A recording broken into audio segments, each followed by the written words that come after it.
Namaste viewers, welcome to Sri Anantha YouTube channel. In this episode, Swamiji will continue the discussion on the central nervous system, the spinal cord. Embodiments of love.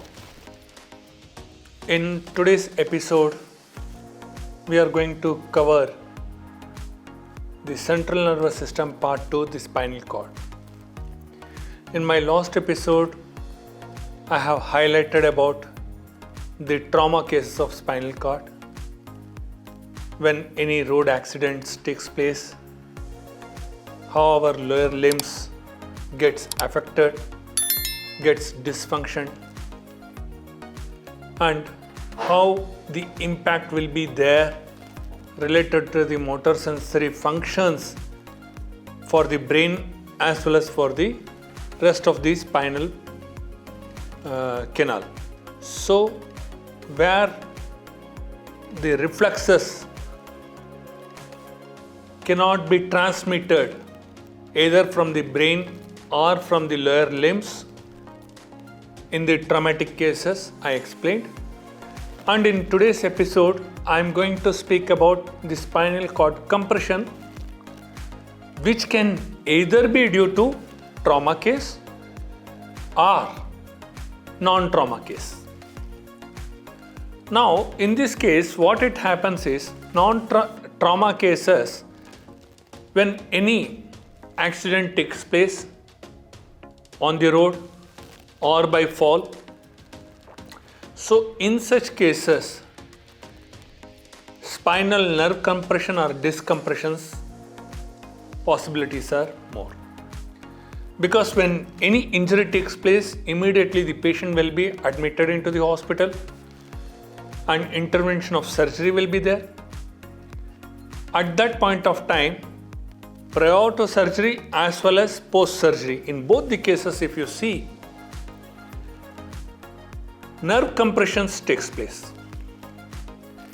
It is only because of that, whatever that membranes which are protecting, the three layers of membranes which are protecting the spinal canal, that get damaged, that tissue get damaged, and due to that it may have impact on any of the disc where there will be a bulge, with that nerve compressions can be possible. Secondly, if any fractures takes place in any part of the nerve or the disc, each disc has its nerve and it can give pressure to the following disc after accident. So due to that, nerve compression takes place and it radiates pain, numbness and other symptoms. In most of the cases, if you see, after such incidents, they have to undergo the surgery because it is a trauma case. So whatever the damaged tissues are there, membranes are there, that will be removed during surgery, and those bones or nerves which are broken completely, turned into pieces or ashes, that they will remove. And in order to support the spine, they replace the membrane into some rod and they make tight with screw. So in such cases, again, damage of nerves or disc possibilities are there. So that lead into herniated disc or even sometimes compression of disc. These kind of symptoms will be there, and that will radiate pain, numbness in the lower limbs, and finally it may result the impairment of the leg and the reproductive organ. Second case is non-trauma case. In non-trauma case, what it happens is, people generally, they never work out. They will have all junk foods. They gain weight. Due to the weight, muscles and tissues, they also gain weight. That turns into diffuse and bulge in any region of the disc, whether it may be dorsal regions or it may be in the lumbar regions. In such cases, any bulge which takes place due to the fatty tissues, such things may have impact over the disc and it may compress the nerve. Due to that, nerve compressions takes place.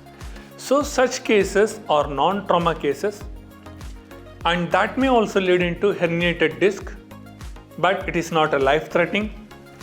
In such case, what I advise are the system of Ayurveda or Vermology, which always advises in Siddha that you need not to get operated.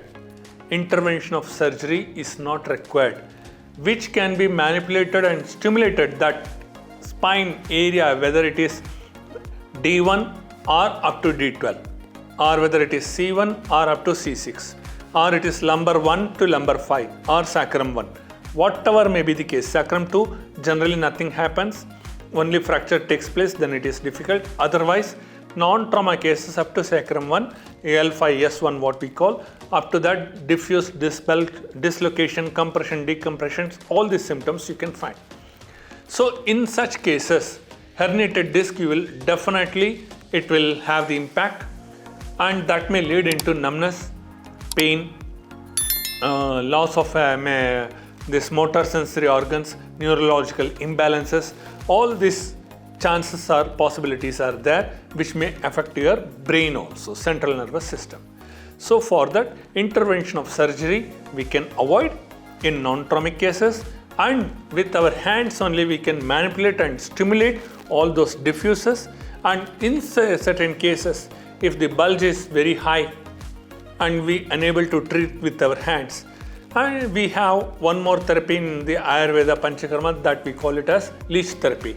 Through leech, wherever the diffuse is there, all the bloods which are clogged, that can be removed through leech, and again it can be stimulated, manipulated and stimulated after 2 or 3 days, and with that the nerve compressions we can give a permanent solution. And any patient who suffers with this dislocations or bulge or nerve compressions, they can walk very easily and they can bend forward or backward, and they will not suffer with any pain or numbness. So that is what the Vermology looks into the aspect of the spinal cord compression. So compression always can be treated through this. Now, what could be the impact if compressions comes? Now I said there may be sensory loss, maybe there motor functions level in the injury level, or even this motor functionary may be inactive in some cases. In such cases, how we can treat the spinal cord compression I told. But what would be the impacts if a patient is suffering with spinal cord compression? That may lead into non-circulation of blood in that particular region, and immediately the impact will be the stiffness in that spinal cord region, whether it is dorsal 1 to dorsal 12, or whether it is lumbar 1 to lumbar 5, or sacrum 1. Likewise, in the cervical region, stiffness will be there. So when stiffness comes during winter, it will aggravate the pain more, or during monsoon, it will aggravate the pain more. So that care has to be taken. Secondly, many people complain with stomach ache, or large or small intestine ache, or constipation, irritable bowel syndrome. These kind of symptoms they say, but they never diagnose what is the cause for that, and cause for that is spinal cord compression. When any such compressions takes place, it will have impact over your intestinal region as well as stomach. So that we have to take care, whether it is because of the spine or because of the stomach. So if large intestine, even some people irritable bowel syndrome, they may have issue, but they will come with a complaint that I have a backache. So immediately in most of the diagnostic departments I have seen, I'm very sorry to say regarding this matter, that they say there is a nerve compression or diffuse or bulge, which is wrongly diagnosed by many of the diagnostic center. Please never do that. If any such complaint comes, if a patient comes with backache, it cannot be the foremost reason that he is having some compression nerve or some kind of diffuse or bulge in his spine. It can be because of the obesity, it can be because of the hyperacidity. So due to that, this kind of impressions comes. So we have to thoroughly verify what kind of problem, basic problem is there, and accordingly we have to suggest for the treatment.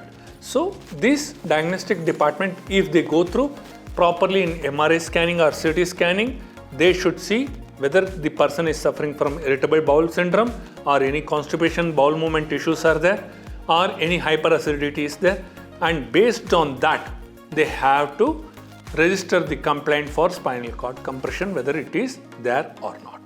So this is what I would like to address to all the viewers, so that you may understand what is spinal cord compression is. Now related to that, I was talking about the thoracic regions of our stomach and intestines.